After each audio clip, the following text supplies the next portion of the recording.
passion is your sales point because you're being authentic to who you are and how it shows up in the way that you serve your clients. And that's a mindset shift.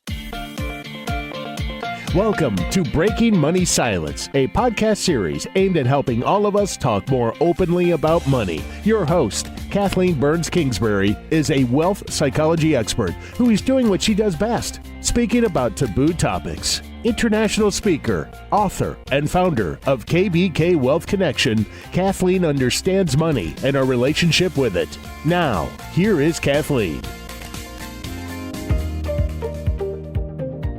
Hi, this is Kathleen Kingsbury, the host of the Breaking Money Silence podcast. This year in 2024, we're doing a special series all year long on unleashing your true value, specifically designed to help women advisors and related financial professionals identify and communicate their value so they can earn more, be more profitable, and have greater financial well-being.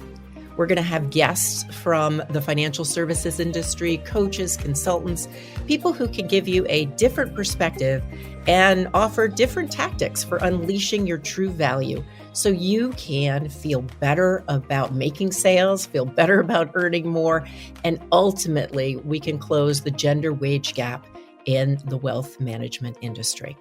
So I thank you so much for tuning in, and I hope you enjoy this week's episode. Hi, I'm Kathleen Kingsbury. I'm the host of the Breaking Money Silence podcast, and I am really excited for today's guest. We are, during 2024, doing an entire series on how to unleash your true value that's specifically targeted towards women advisors.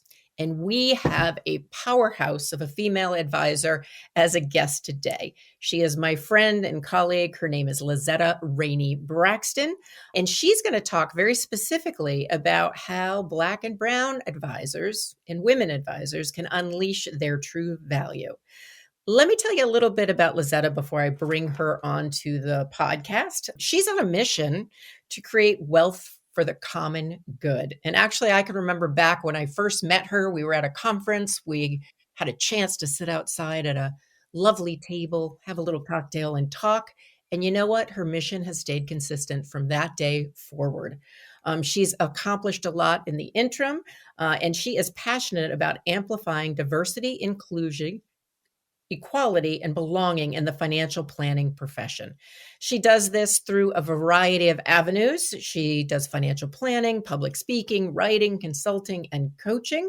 She's hard to keep up with. And she employs, when she's consulting, a no fear, no shame zone, which I love that, to help financial services firms nurture culturally aware and hospitable workplace environments that ignite innovation and allocate equity amongst their employees. She's also a co-CEO of 2050 Wealth Partners, where she provides financial planning services to everyday people. She's done a lot more, but let's delve in and get her expertise firsthand. Welcome, Lazetta, to the Breaking Money Silence podcast. Thank you, my dear friend Kathleen. I'm just thrilled to continue this conversation so others can listen in on what we've been talking about for years. I know. It's really nice to go public, so to speak. But before we do, for the people who don't know about all your great work, tell us a little bit about how you got into the advising profession. My why anchored in being the oldest child of high school sweethearts who married and had me at a young age. And I am so grateful that as a part of my family unit, very, very interested and driven to make the most of their resources. And yet and still, they felt as though they fell short, had to leverage debt to be comfortable. And I say comfortably loosely because there was a lot of stress related to money and making ends meet. And I wondered, what's my parents' challenges due to them not being exposed to financial education, or if they were, in what capacity from their parents, i.e. my grandparents, or was it systematic concerns. Coming from a rural town, there were not a lot of Black professionals in the banking or accounting professions. So they became my why, my case study. And I decided to pursue degrees in finance and finally stumbled upon financial planning and the designation as certified financial planner, which really spoke to my why. It's really helping clients live the life and legacy they desire and deserve through wise money management based on their goals and values. And that passion and that personal why really shows through in the work that you do.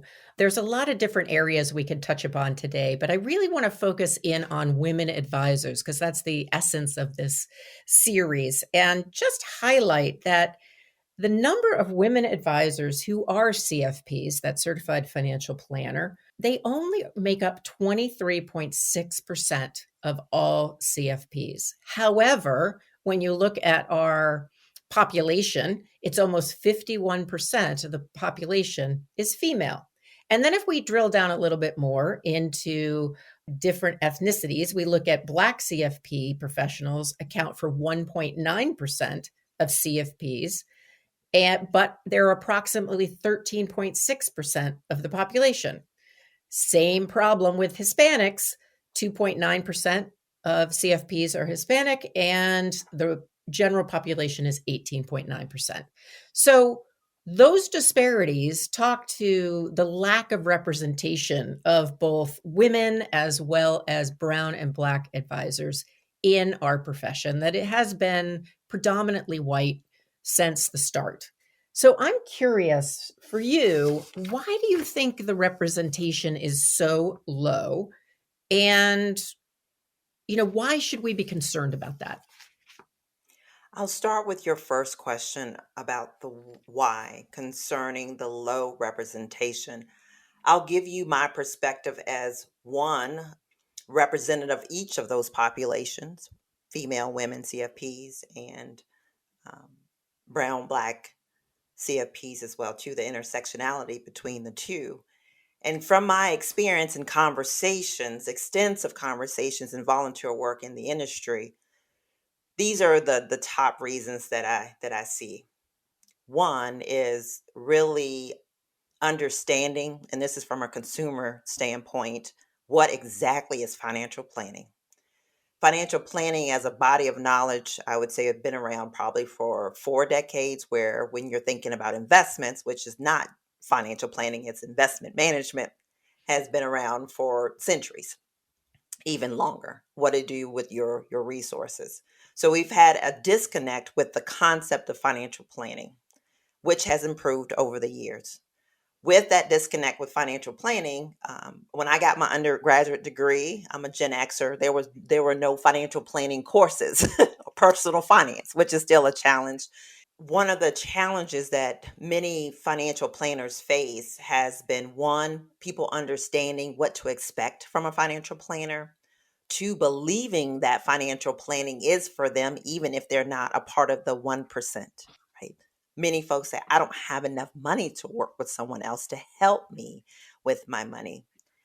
And the other significant challenge is the concept of personal finance from an educational standpoint. We're seeing now more states have it as a requirement in high school, yet it's still not enough of those states that are really helping people identify some of the key characteristics and things to think about when it comes to money management, personal finance, and then financial planning, which is a holistic approach to your money that includes investments and insurance and taxes and retirement and college savings, really all of the life activities that have financial impact to them.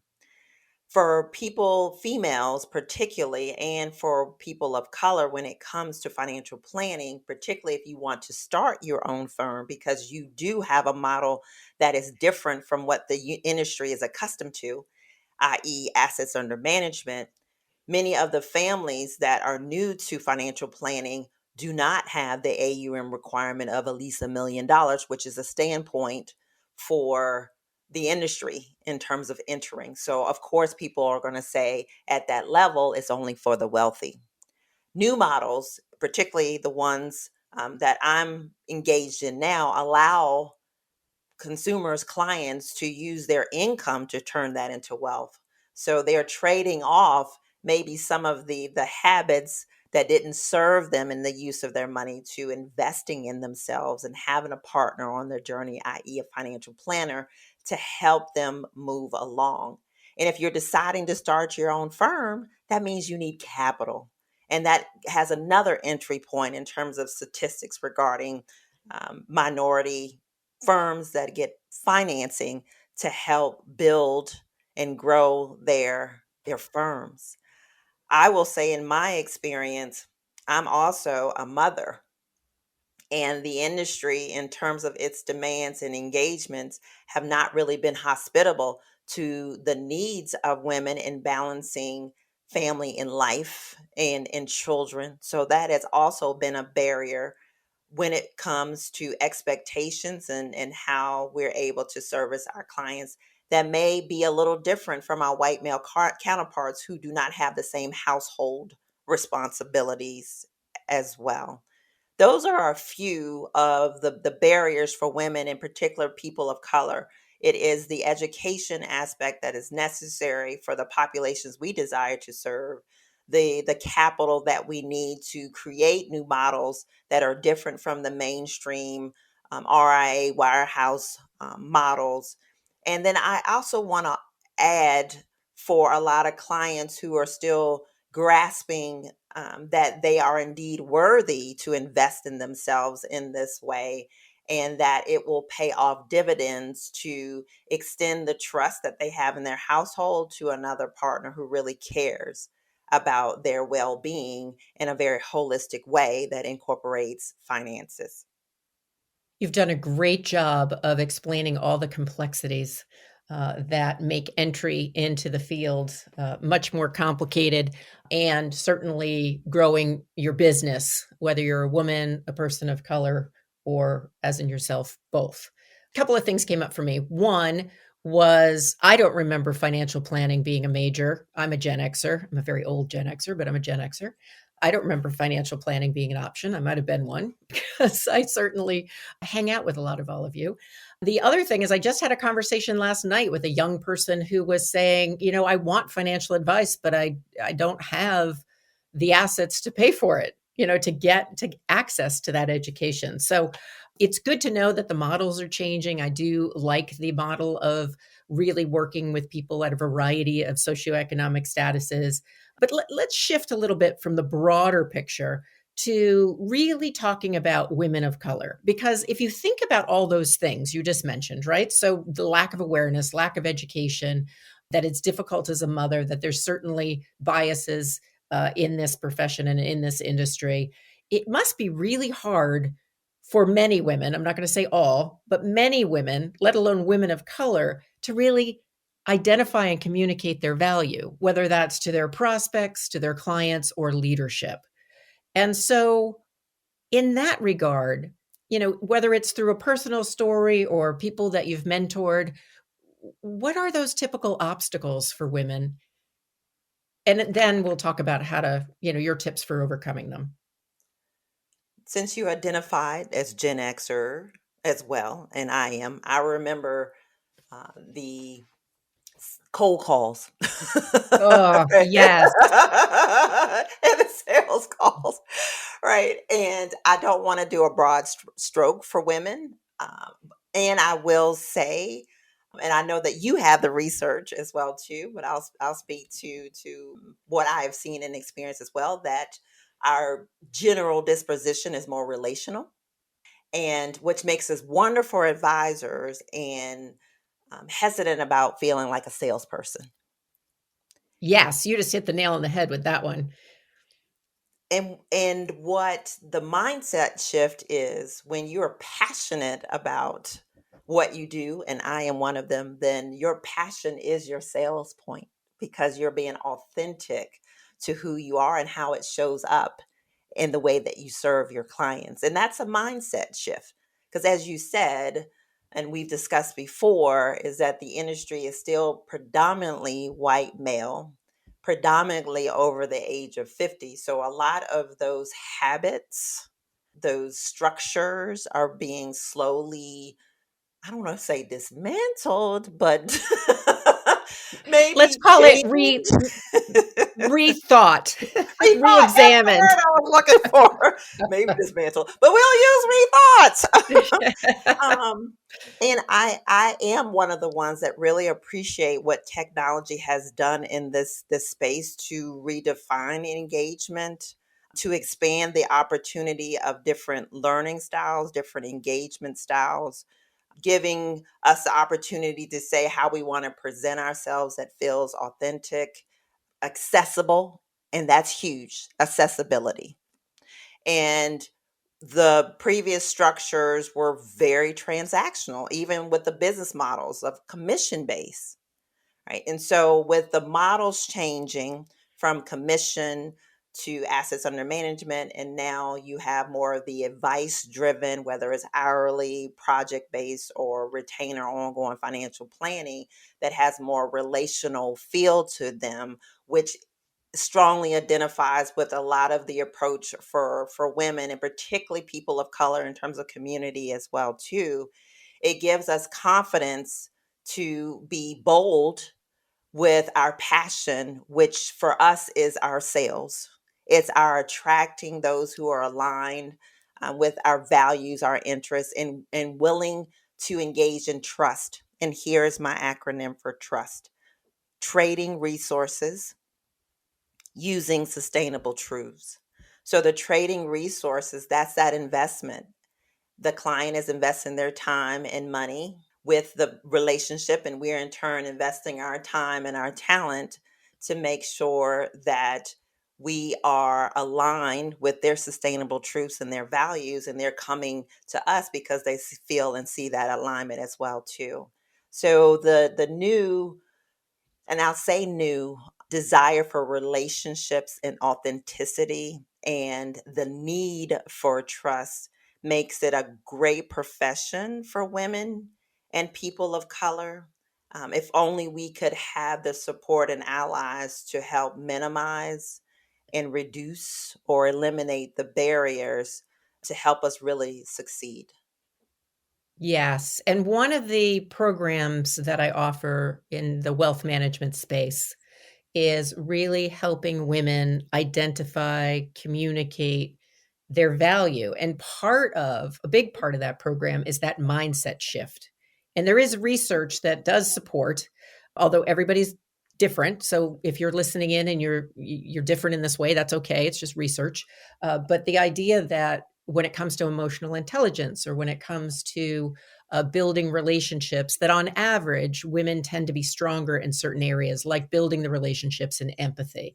And I do think the shift in the industry is interesting, having been in it the same amount of years, probably you've been in it, almost 2 decades, and really looking at, oh, it's no longer cold calling. And the people who are cold calling, I still feel for them because I think they're still out there. It's much more that relationship building. And I think that's where women really shine. And one of the things that is difficult for a lot of people that I coach, and I think there's some men out there too, they just don't tend to attend my programs because they're for women only, the idea that you're being salesy as opposed to that you're in service. And I find when people can figure out how to be in service and to communicate their value that way, it often is much easier and they're more aligned with what that sales strategy is. How about for yourself? I mean, was that ever a struggle to kind of figure out your value, or were you always kind of good at that? I struggled like anyone else with value, imposter syndrome. And I will say, because I came from a rural town, a lot of people want to work with, particularly people of color who are over qualified to compete with white male counterparts because of stereotypes to overcome. So I got the degrees from, top tier schools and the MBA and the CFP. And while I had exposure in my work profession, with ultra high net worth clients and institutions. Personally, I have been building my wealth as a first generational wealth person, right? And so, while some get a pass with not a lot of experience and exposure because of privilege, it's worse when you don't have privilege to be able to get in the room and have the conversation without having to bring a perfect game. Yeah. And I don't like the word game, but and I have to use it because that's what the industry has done, which in some cases, why a lot of consumers don't trust us as advisors. And I'm hopeful, right, with the shift in the models, particularly with Gen Z demanding more engagement with their resources, that it will hold accountable our profession to be our best selves as we're moving to even trying to be better. Yeah. No, I'm just kind of taking that in. I do think the shift in the industry is really positive. I believe that a lot of the service models that you're talking about, that you're engaged in, and other younger advisors are engaged in, is so important. It's interesting because I've worked in a very different capacity, not as a financial advisor, but as a coach and consultant with different socioeconomic statuses, different advisors who work with different types of clients. And I think there is a need at all different levels, but there's such a greater need for brown and black families, for families that don't have a lot of wealth. And it's really great to hear that a part of the industry is answering that call. And so I just, being a background in wealth psychology, I find all the different dynamics fascinating. But for somebody listening in, you have blazed a trail. You have done a lot of impressive things, even though you tend to be very humble about them. If you were able to stand in your value and communicate your value, what are the tips that you'd offer the women behind you? What helped me truly, truly understand and appreciate my value were a couple of things. One, I was fortunate enough when I graduated from UVA, University of Virginia undergrad, my first job, there were five Black um, internal auditors at Marriott. So I was able to see and work with Black leaders at all levels at a very high level within the organization. That is a gift. So the Yes. mentorship, the sponsorship, seeing you, right, in someone else, what is possible is so, so critical. So critical because most of the places thereafter, I was one of few or the only. And so find your tribe, find your people who you aspire to be and who can pour into you and be that sponsor with that means actually putting you in position where you can economically benefit, whether it's a higher level position or opportunities. And that mentor could be very informal. And it may be one person you met, at a conference who are pouring into you and giving you wisdom to keep you inspired because it is a tough, tough, tough profession. Two, I use a hashtag a lot doing the work, and I've done a lot of personal doing the work. I have hired coaches and I work with therapists so that I am clear on me and what my values are and to remove some of the scripts that have held me back in working with my own personal finances because I got to practice what I preach. As an entrepreneur, you definitely have the entrepreneurial blues with the ups and downs, to be able to sever relationships that you've outgrown or that has changed, and that also includes sometimes with your clients, which can be very uncomfortable. You mention a lot in your expertise and why you're needed so much. A lot of people are afraid to deal with the mind and they only want to focus on the money. And for me putting in the work and what's important to me, aspects of mind and money, EQ and IQ are extremely important to me and how I service my clients. So find your tribe, do the work. And what about leaders? What should leaders be doing? Because it's one thing to do your own work, but you talked briefly about there's some systematic issues. And so people in leadership positions, allies, people of color that have made it, women who have made, what should they be doing differently? Because I can't believe I'm going to quote Hillary Clinton, but I am. It takes a village. And you're quoting Hillary, and I will tell you it was around before Hillary. To me, it speaks to a lot of cultural aspects of Well, it that's was. my white perspective, right? I see this white woman say it. I was like, oh, it's Hillary, right? This is Yeah, why I no, love chatting with you. You're like, not necessarily Hillary. but I appreciate that, right? Because it's come some cross-cultural things that are happening mainstream. So you brought it up in the conversation. So I give kudos to Hillary for saying it and how it speaks to me. I don't know exactly who said it. And I'm going to bring it to my African American roots and extension to Africa in terms of slavery, right? So for us as people who were not considered as people and then had to figure out our own community, not being identified as people, but as property, and then evolving to that in terms of our own communities that were very much anchored and centered in the Black church that moved to Black Wall Street, right? So it takes a village, right, to sustain yourself economically, emotionally, economically and emotionally for an abundant existence and not a scarcity one. And that's what I hope for leaders who will have the courage. And you commented on some of my work in the industry, and it has been for that it does take a village. It takes courageous people who have aligned values to galvanize and mobilize a future thinking energy to make change to happen that is sustainable. And so that's what I ask of the leaders. Be true to you as an individual, because the collective yous represents our institution and our profession. Wow. There is so much more we could be talking about per usual. That's why I think this conversation's been going on for years, Lazetta.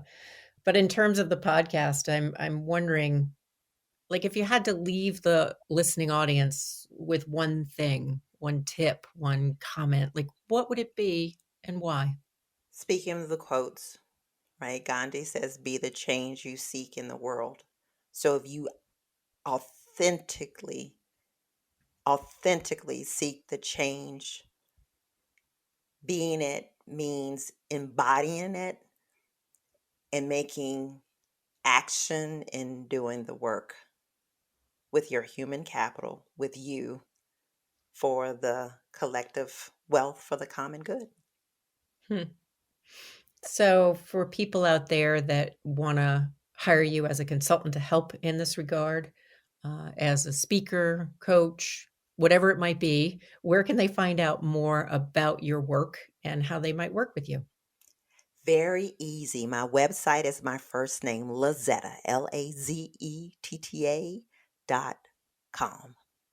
And I'm on social media, LinkedIn, Twitter, Threads, Facebook, Instagram, and soon to be TikTok and YouTube. Wow, you go, girl. That's awesome. So I love having conversations with you, as you know, but it has been really interesting and thought-provoking to break money silence with you today. So thank you so much for your expertise and your passion and your dedication to making this industry and the world a better place. And Kathleen, thank you for being a sponsor, a mentor, a sister on this journey, and for your dedication and courage and passion to unleash true value, because I believe that each of us are our biggest asset. So thank you. Thank you for listening to Breaking Money Silence, hosted by Kathleen Burns Kingsbury, a wealth psychology expert, author, and founder of KBK Wealth Connection. If you like what you heard today, be sure to subscribe on iTunes or your favorite podcast app and leave a review. Also, share this episode with your friends and family. It is a great way to get the conversation started. For more money talk tips and information, or to hire Kathleen to speak at your next event, go to www.breakingmoneysilence.com.